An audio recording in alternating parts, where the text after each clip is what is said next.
같이 오셔서 기분이 고마워요. 때 오늘 또 월요일까지 같이 오셔서 이렇게 찬양을 함께 해서 어제 그 혼수비 교회에서 이제 주최했던 그 찬양 축제, 거기에 우리 희일 찬양대도 함께 그 참여해서 너무 아름다운 세 곡을 하셨죠.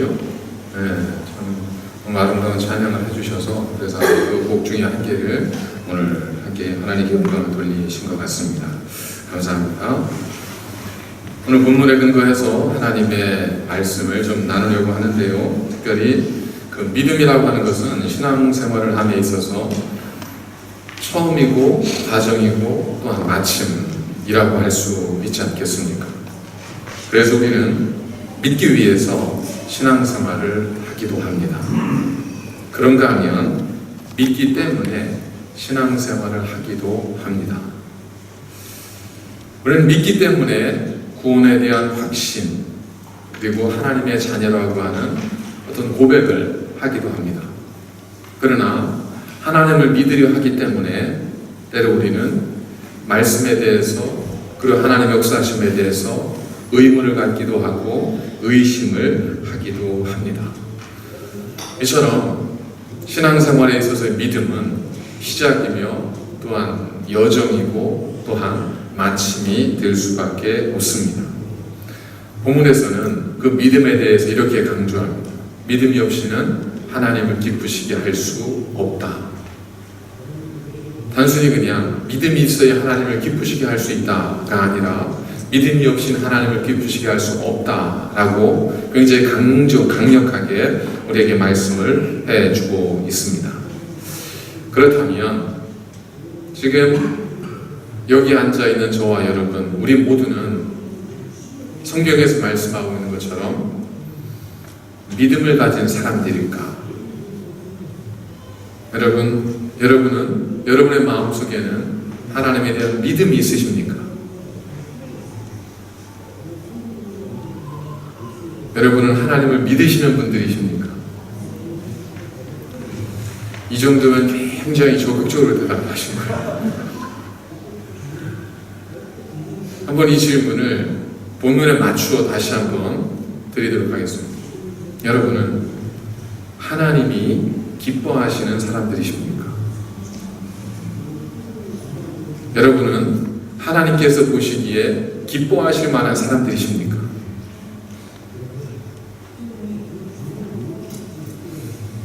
사실은 이 두 질문은 본문의 말씀에 근거해 보면 동일한 질문이죠. 우리가 논증의 방법 중에 아리스토텔레스가 이야기한 3단 논법이 있지 않습니까? 인간은 모두 죽는다. 나는 인간이다. 고로 나도 죽는다. 이게 논리적 비결이죠. 하나님께서는 믿음을 기뻐하신다. 나는 믿는다. 고로 하나님께서는 나를 기뻐하신다. 이건 우리 얼마든지 추론할 수 있는 논리적 비결입니다. 그럼에도 불구하고 내가 여러분 하나님 믿으십니까? 라고 하는 질문에 대해서는 우리가 그래도 적극적으로 예, 나는 믿고 내 안에 믿음이 있습니다 라고 답변을 하지만 당신은 과연 하나님이 기뻐하시는 사람입니까? 라는 질문을 던졌을 때 우리는 그 대답에 주저한 것 같습니다. 그 이유는 뭘까? 곰곰이 생각해보면 여러분들이 신앙생활을 허투루 하지 않기 때문에 그렇습니다.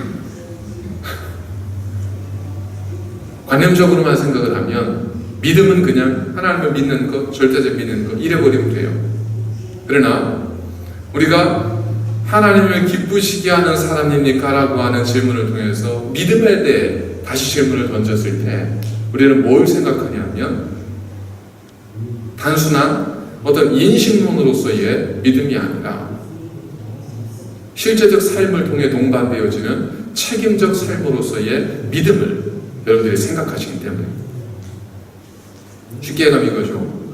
내가 믿는 것 같긴 한데 내가 믿는 사람처럼 똑바로 못 살 때가 많아. 그렇기 때문에 하나님께서 나를 기뻐하지 않으실 수도 있어. 이렇게 생각하신다는 거예요. 이것이 오늘 성경에서 정확하게 우리에게 전해주고 있는 말씀입니다.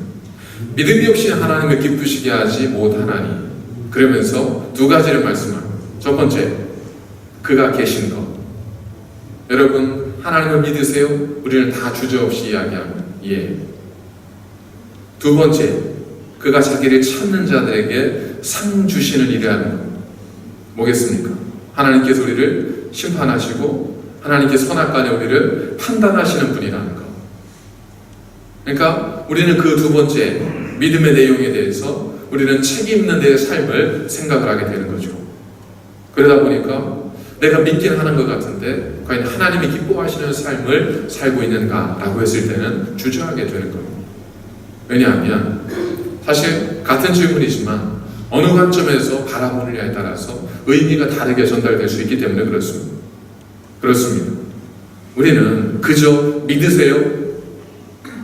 이 질문을 하면 우리는 굉장히 형식적인 그리스도인에 지나지 않을 수 있습니다.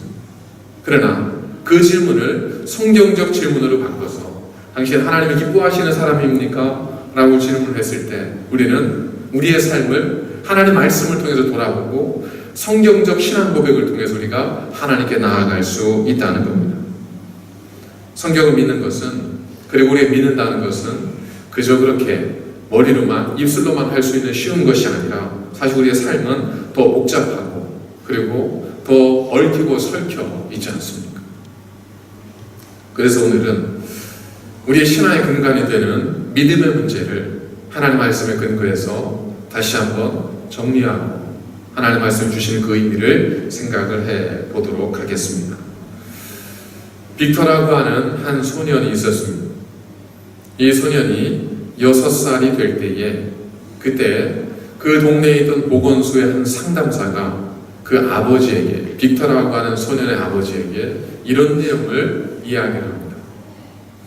선생님, 빅터는 또래 다른 아이들에 비해서 인지 능력이 약간 떨어지고 그리고 언어 구사력에 있어서 약간의 좀 장애가 있는 것 같습니다.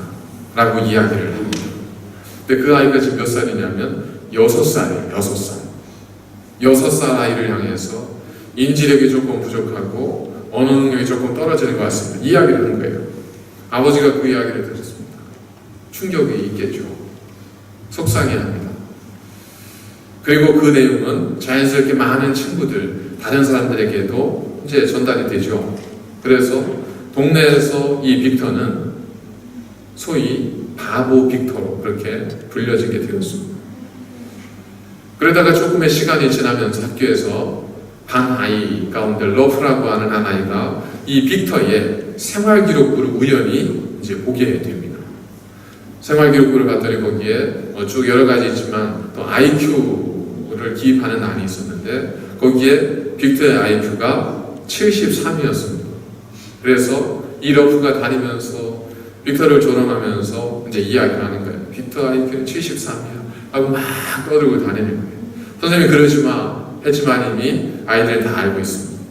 그래서 선생님이나 혹은 아이들이나 동네 모든 사람들이 빅터에 대해서는 바보 빅터 이렇게 부르게 되었습니다.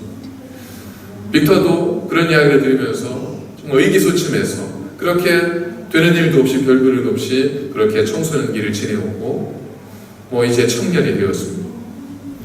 딱히 할 것도 없습니다. 근데 그때 마침 2차 세계대전이 발발을 하게 됩니다. 여기서도 그렇고 어디서도 별로 쓸모없는 존재이기 때문에 그래도 바보라도 군대에서는 받아주겠지 라는 마음에 이 빅터가 군대에 입대를 하게 됩니다. 자원 입대를 해요. 입대를 하는데 이제 지원서를 내니까 거기에서 몇 가지 조사를 하는 겁니다. 체력, 신체 검사를 하고 또 그 정신지력 이제 테스트를 하는 거예요. 그래서 이 빅터도 두 테스트를 다 했습니다. 그러고 나서 결과를 받았는데 결과에 놀라운 것이 밝혀졌습니다. 이 빅터의 IQ, 지능지수가 163으로 나온 거예요. 그래서 사람들이 깜짝 놀랐습니다. 그를 모르는 사람이야. 야, 대단한 놈이 왔구나 생각을 했겠죠. 그럼 그를 아는 사람들은 야, 이거 잘못됐을 거야. 근데 분명한 건 173이에요, 결과는. 그때 빅터도 놀라죠. 사람들도 놀랍니다. 아, 내가 사실은 천재였구나. 천재와 바보는 종이장 하나 차이라더니 내가 그 말하는 천재였구나 라고 생각을 하게 됩니다. 그리고 이 빅터가 그날부터 자기를 천재로 인식하면서 살아가기 시작하는 거예요. 그러면서 당시에 정말 풀리지 않았던 컴퓨터에 관한 어떤 문제를 이 빅터가 풀기도 하고 또 오히려 발명품을 발명해내기도 합니다. 그러면서 이 빅터의 존재는 굉장히 두각을 나타내기 시작을 합니다. 그러다가 1953년에 이 빅터는 멘사, IQ 148 이상의 고지능인들의 모임, 그런 곳이 있습니다. 거기 멘사의 최고 경영자가 됩니다. 그러다가 30년이 지난 1982년에는 이 빅터가 멘사의 명예 회장이 됩니다. 그의 이름은 빅터 맨사예요. 여러분 놀랍지 않습니까? 사실 빅터의 실제 IQ는 173이었습니다. 그럼 그 유년 시절은 어떻게 된 걸까? 보건소의 한 상담사가 빅터에 대해서 얘는 좀 떨어집니다 이야기를 하죠. 사람들은 그래, 저런 선생의 말이면 틀림없을 거야 라고 생각을 합니다. 그리고 빅터를 봅니다. 그런 눈으로 보니까 빅터가 그래 보여요. 그러다가 결정적으로 한 반 친구가 이 빅터의 생활기록부를 보고 얘 IQ는 73이라고 떠들고 다니는 거예요. 근데 실제로 빅터의 생활기록부에 그 IQ는 73으로 적혀 있었습니다. 그리고 왜 그럴까? 학교에서 그 지능 지수 검사를 했는데 그 원본에 보면 이 빅터의 IQ가 173으로 나와 있습니다. 그런데 선생님은 얘가 누군지 알잖아요. 이 친구가 동네 바보거든요.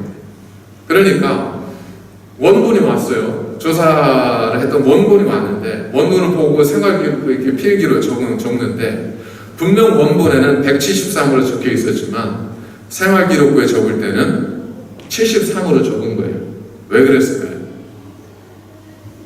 놀랍게도 그렇게 적고 싶어서가 아니라 이 선생님의 눈에 일자가 안 보이는 겁니다. 왜냐하면 선생님에게 빅터는 바보였기 때문에, 그래야 맞는 거기 때문에. 그래서 173은 눈에 들어오지 않고 그냥 73이라는 것만 눈에 들어와서 73으로 적어버린 겁니다. 그러나 사실 이 빅터 맨사의 IQ는 173이었다고. 그런데도 불구하고 이 빅터 맨사는 사람들로부터 너는 바보야 너는 바보야 라는 소리를 들으면서 나중에 청년이 되기까지 자기를 바보로 알고 바보처럼 살아왔다. 참 놀라운 일이지 않습니까? 여러분, 사람들은 빅터에 대해 알고 있었던 짧은 지식, 그리고 누군가가 빅터에 대해 들려주었던 어떤 말, 그걸 그대로 받아들였습니다. 그리고 받아들이고 난 다음부터 그것은 사람들에게 뭐가 돼요? 지식이 됩니다. 지식이 되면서 사람들은 자기들이 받아들이고 자신들이 지식으로 알고 있는 그것을 믿고 살아가게 됩니다. 여러분, 믿음이 무엇이라고 생각하십니까? 믿음은 뭔가에 대한 강력한 확신, 혹은 소망, 혹은 꿈을 갖는 것, 이러한 것들이 믿음이라고 우리가 생각할 수 있지만 문자적으로야 틀리지 않을 수 있겠죠. 그러나 그것은 믿음의 내용,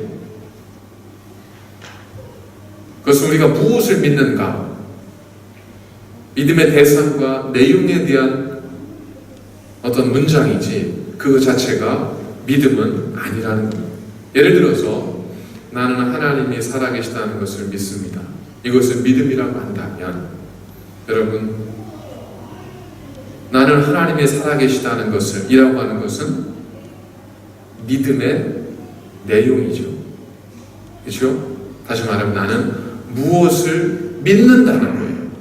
그것 자체가 믿음이 아니라는 거예요. 나는 하나님을 믿습니다.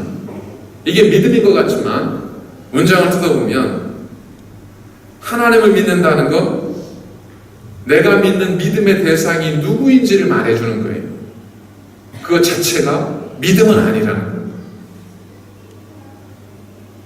나는 내 자녀들이 나중에 훌륭한 사람이 될 거라고 믿어 라고 했을 때 우리 자녀들이 훌륭한 사람이 되는 것은 내가 믿는 믿음의 내용이에요.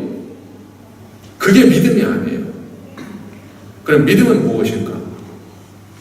믿음은 그에 대한 믿음의 내용이나 믿음의 대상, 그것을 바라보는 나의 자세와 태도입니다. 이것이 사실은 믿음입니다. 내가 어떤 자세를 가지고 그 사람을 바라보는가? 내가 어떤 자세로 하나님을 바라보는가? 내가 어떤 마음가짐으로 이웃과 형제와 자녀들을 바라보는가? 사실 믿음은 믿음의 대상과 구별되어지는 우리의 자세며 우리의 태도에 가깝다는 겁니다. 오늘 본문을 보면 믿음이 없이는 하나님을 기쁘시게 할 수 없나니 하나님께 나아가는 자는 그가 계신 것과 그가 자기를 찾는 자들에게 상 주시는 이심을 믿어야 할지니라 라고 말씀합니다. 여기서 두 가지를 말씀하고 있죠. 그가 계신 것과 자기를 찾는 자들에게 상 주시는 이심을, 요 두 가지는 뭐예요? 믿음의 내용이에요. 우리가 무엇을 믿어야 하는가 하는 것을 말씀하고 있는 거지 그것 자체가 믿음이 아니에요. 그렇다면 믿음은 무엇이겠습니까? 지금 누구에게 이야기하고 있는 거죠? 지금 이 성경 히브리서가 누구를 향해서 말씀하고 있는 걸까요? 이건 하나님을 믿지 않는 불특정 다수의 사람들을 직접적으로 겨냥해서 말씀하고 있는 건 아니었습니다. 사실 히브리서가 기록되었을 때는 굉장히 시대적 핍박이 강했을 때입니다. 그래서 희망을 주고 소망을 주기에 기록된 서신이 히브리서예요. 그러다 보니까 히브리서의 수신자는 대부분 누구냐면 이미 하나님을 믿는 그리스도인이에요.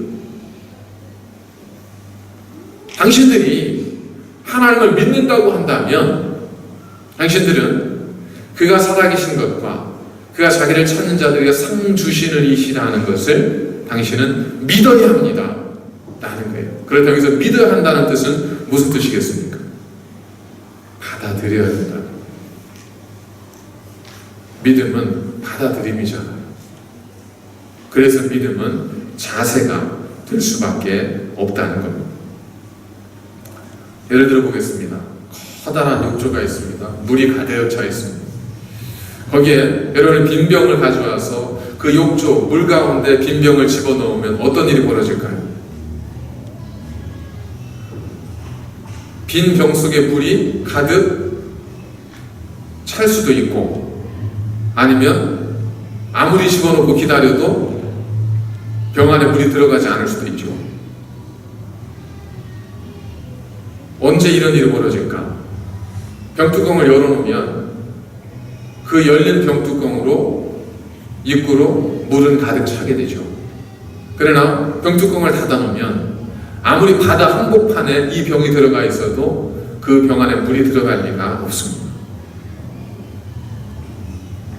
믿음은 그저 단순히 내가 물속에 있어 라고 말하는 것이 아니라 믿음은 내가 그 안에서 어떤 마음가짐과 자세를 갖느냐 하는 거라는 거예요.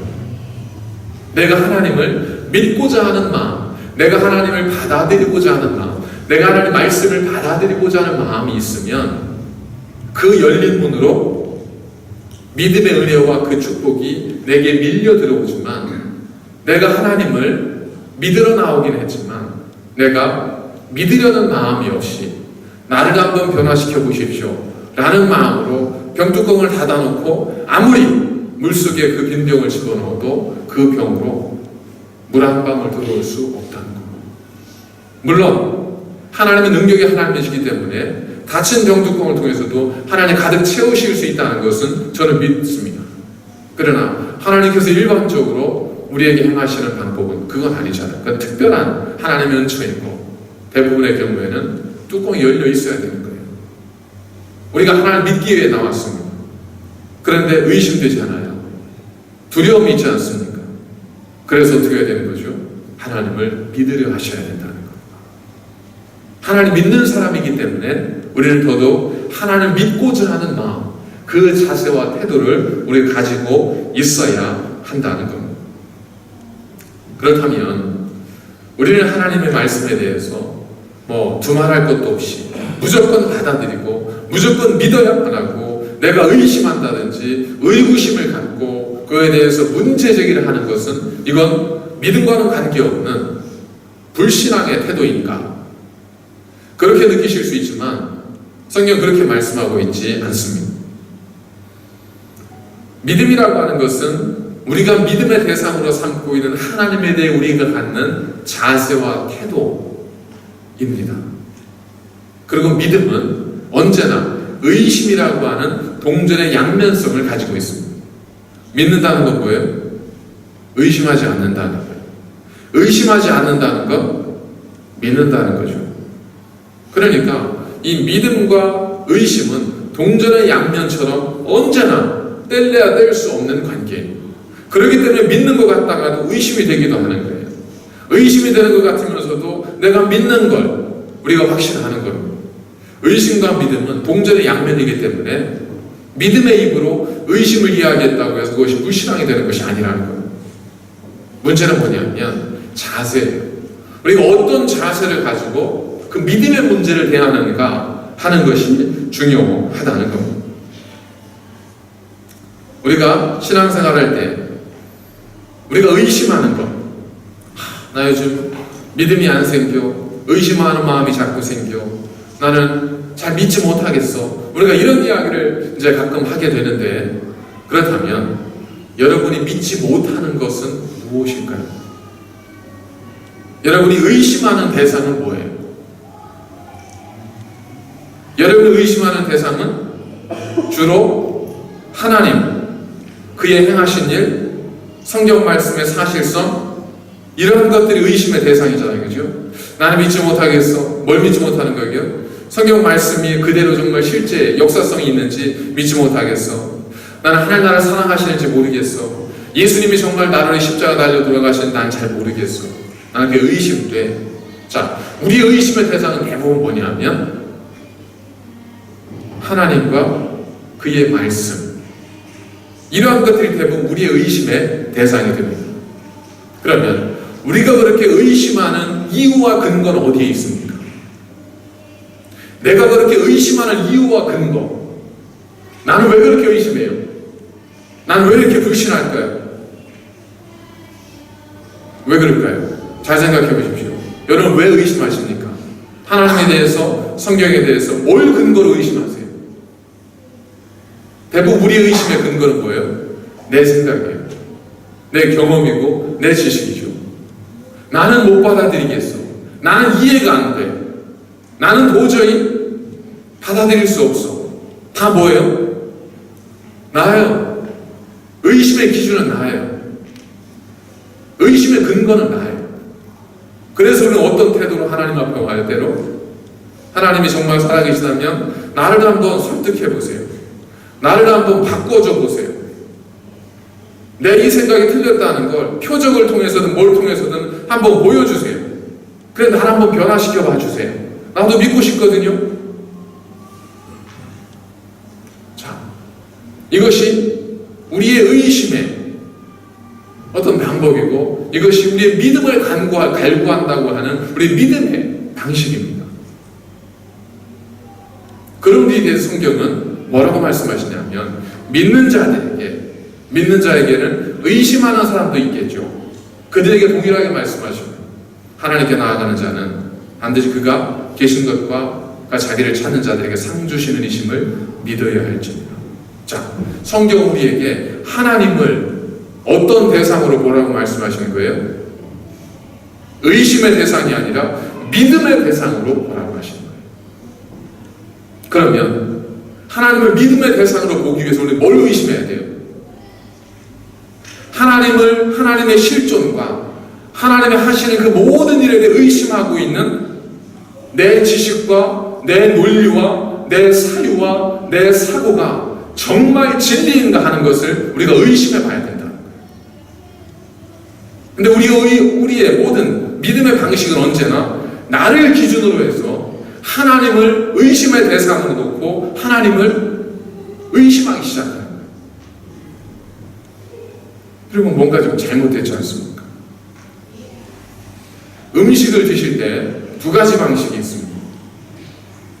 저 같은 경우는 뭐 매번 그런 것 같지는 않지만 종종 그런 걸 느낍니다. 먹어 치우려고 하는 경향이 있습니다. 밥때가 되면 빨리 밥을 먹어 치웁시다. 그래야 저녁이 지나가는 거니까. 이런 생각을 가질 때가 있습니다. 그런가 하면 어떤 분은 식사를 정말 인생의 소중한 즐거움으로 생각을 하게 되죠. 이건 음식에 대한 식사에 대한 자세와 태도가 다른 거죠. 똑같은 음식을 대하지만 같은 음식을 대하지만 이미 자세가 달라요. 태도가 달라요. 마음가짐이 달라요. 자, 그럼 어떻게 나타나는지 보세요. 그릇을 이렇게 음식을 먹을 그릇에 담잖아요. 담는데 보니까 집에 이쁜 그릇이 없어요. 그럼 저 같은 경우 어떻게 해요? 그냥 냄비채 가져와서 먹어도 저는 전혀 상관이 없어요. 그런데 어떤 분들은 어떻게 하죠? 그건 용납이 안 되는 거예요. 왜냐하면 음식의 맛이란 미각만 있는 것이 아니라 시각을 통한 맛도 있잖아요. 보는 맛이 있잖아요. 그러니까 어떻게 해서든 정말 격식에 맞는 접시에 음식을 담아서 그렇게 식사를 하셔야 되는 거예요. 달라지죠? 내가 어떤 자세를 갖느냐에 따라서 그 삶의 방식과 삶에 나타나는 결과가 다 달라집니다. 우리가 하나님을 믿을 때도 마찬가지입니다. 우리는 믿기 위해서 의심한다고 생각해요. 그러나 잘 한번 생각해 보십시오. 우리가 믿기 위해 의심하는지 아니면 의심을 위한 의심을 하는지, 내가 먹어치우려고 밥을 먹는지, 내가 정말 밥을 통해서 식사를 통해서 즐거움을 만끽하기 위해서 내가 밥을 먹으려 하는지. 똑같이 밥 먹는 건 똑같지만 그 결과와 그 과정 모든 것은 전혀 다릅니다. 그러면 우리가 하나님을 믿고자 할 때 우리가 갖춰야 될 바른 자세는 무엇입니까? 믿음의 대상과 의심의 대상을 성경이 말씀하는 대로 바꾸어 보는 겁니다. 자, 지금까지는 우리가 믿음 생활을 하면서도 의심의 대상을 누구로 두었어요? 하나님으로 뒀죠. 성경으로 뒀어요. 성경이 믿을 만해? 하나님이 진짜 그런 분인가? 이거 사실이야? 믿음, 하나님을 믿음의 대상이 아니라 의심의 대상으로 두었습니다. 그리고 그 근거는 뭐냐면 내가 받아들일 수 없기 때문에 그래요. 도마도 그랬죠. 내가 보고 내가 만져보지 않고 내가 믿지 않겠나. 의심은 언제나 자기를 기준으로 할 수밖에 없습니다. 이걸 바꿔보는 거예요. 자, 성경의 말씀대로 한번 가보는 거예요. 성경은 뭐라고 말씀하는 거냐면 하나님은 우리를 지으신 창조주예요. 우리는 하나님도 지음받은 피조물이에요. 그러면 피조물이 하나님을 온전히 이해하는 게 가능해요? 불가능해요? 불가능하죠. 피조물이 하나님에 대해서 의심하고 난도질하는 게 가능해요? 그럼 불가능한 거예요. 어떤 게 가능한 거예요? 창조주가 피조물에 대해서 요놈이 잘 살고 있나? 이걸 의심하는 게 당연한 거죠. 그러니까 어떻게 해요? 정말 하나님이 이 땅에 예수 그리스도를 보내주셔서 나를 위해 십자가 못 박혀 죽게 하시고 부활케 하셨다가 나중에 다시금 재림케 하신다는 말씀이 있어요. 이걸 사실이라고 한번 가정을 해보는 거예요. 이걸 사실이라고 믿어보려고 하는 거예요. 근데 뭐가 걸려요? 내 마음이 걸리는 거죠. 내가 안 받아들여지는데, 내 2000년 전에 못 봐서 내가 도저히 믿어지지가 않는데, 거기서 의심을 한번 해보는 거예요. 나를 의심의 대상으로 놓는 거예요. 자, 그러면 2000년 전에 본 일은 내가 다 믿어요? 아니, 멀리 안 갈게요. 내가 눈으로 확인한 건 다 믿어요? 여러분 그랬어요? 내가 눈으로 확인했다고 해서 다 믿어요? 어떤 사람이 착한 일을 했어요. 근데 나는 그 사람이 그런 사람이 아닌 걸 난 지금까지 알고 있어요. 착한 일을 했어요. 저 사람도 착한 일을 하는 착한 사람이구나. 그렇게 믿어줘요? 어떤 사람이 나를 미워하다가 어느 날 와서 나에게 정말 따뜻하게 대하고 정말 잘못했다고 하고, 그리고 나에게 뭐 호의를 베풀고 대화하려고 합니다. 그럼 어떻게 해요? 그분 믿어줘요? 저거 오늘 뭔 일이야, 저거 무슨 꿍꿍이를 가지고 또 나한테 뭔 뒤통수를 치려고 저러는 거예요. 우리 그러죠? 여러분, 본다고 하게 다 믿지 않습니다. 두 번째, 그럼 우리가 믿고 있는 것, 그건 정말 다 사실이에요? 그러면 사기를 당하지 말으셔야죠. 그럼 사기당하면 안 되죠.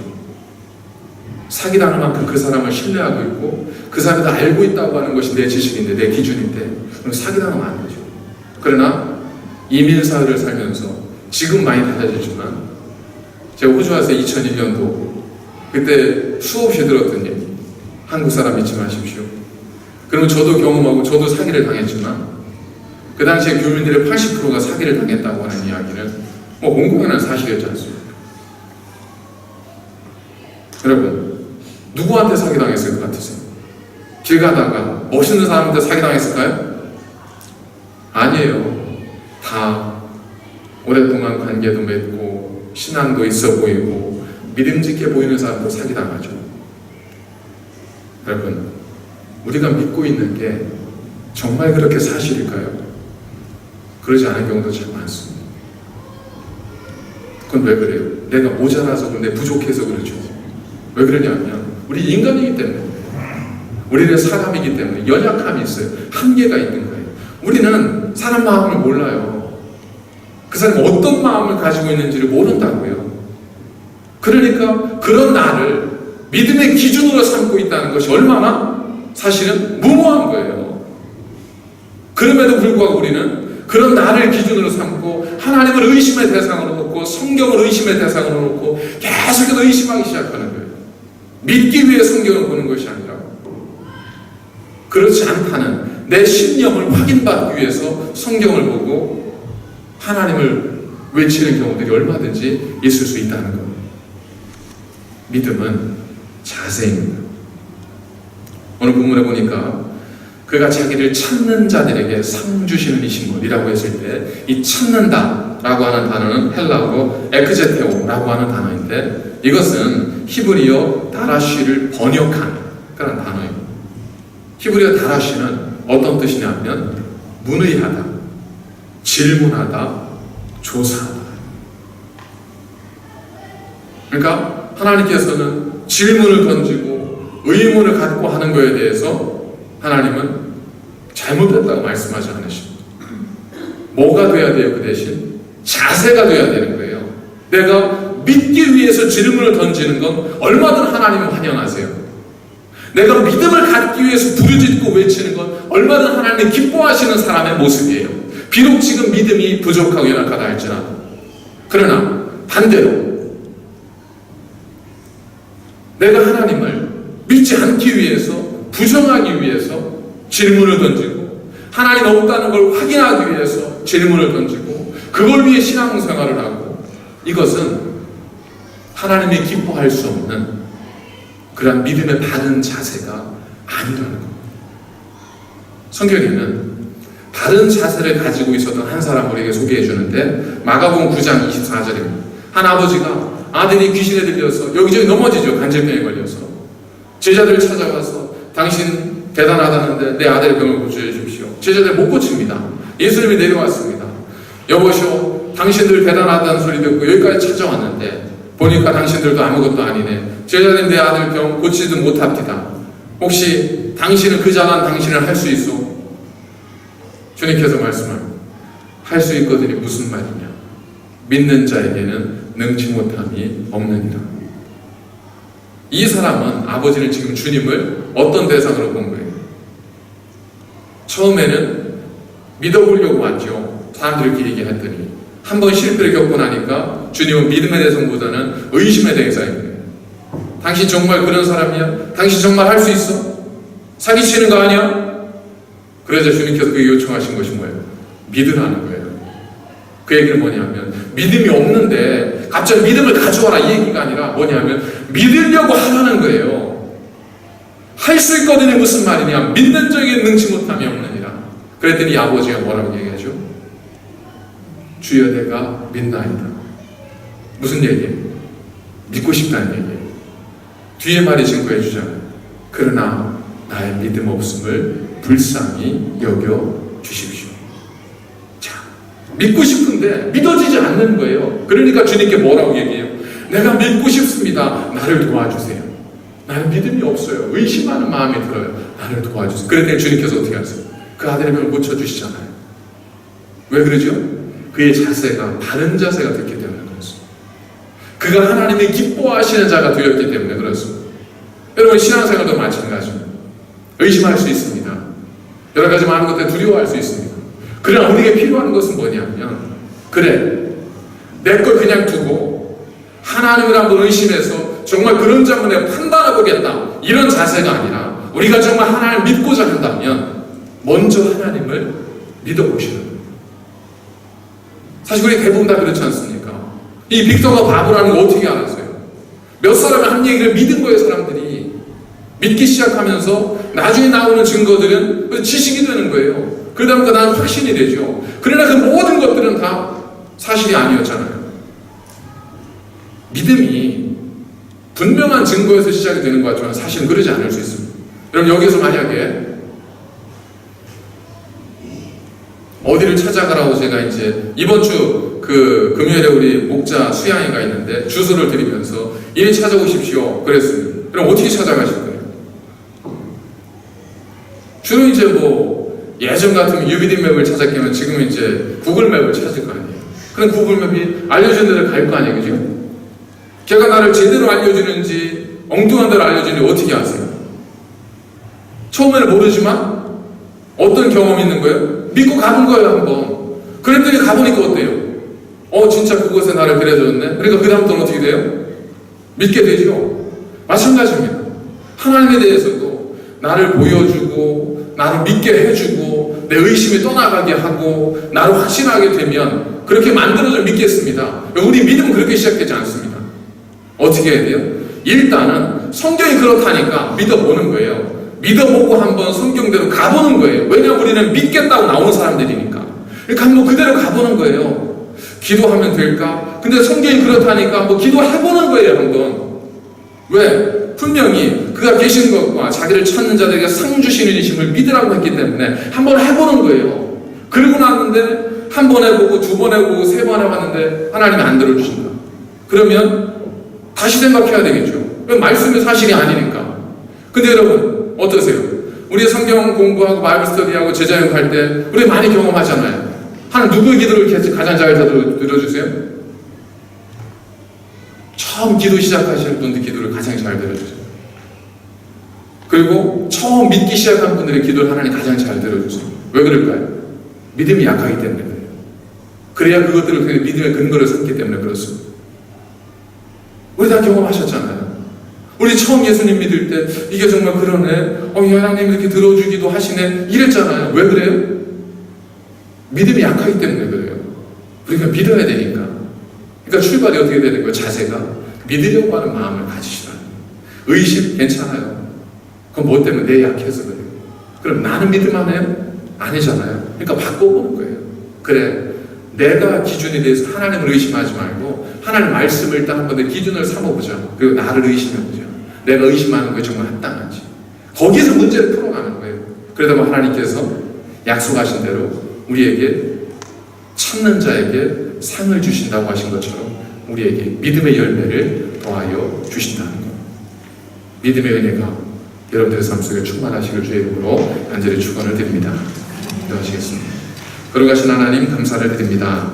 오늘 저희들이 부족하지만 하나님 믿고자 하는 마음으로 주님의 전에 나왔습니다. 때로는 내가 중심이 되고 나를 부인하지 않고 주님을 따르려 했을 때도 있었지만 주님께서 말씀하신 것처럼 자기를 부인하고 주님을 따르는 자가 되기를 소망하오니 우리의 부족한 믿음을 불쌍히 여겨주시고 우리로 하나님을 믿는 자가 될 수 있도록 도와주시옵소서. 예수님의 이름으로 간절히 기도드립니다.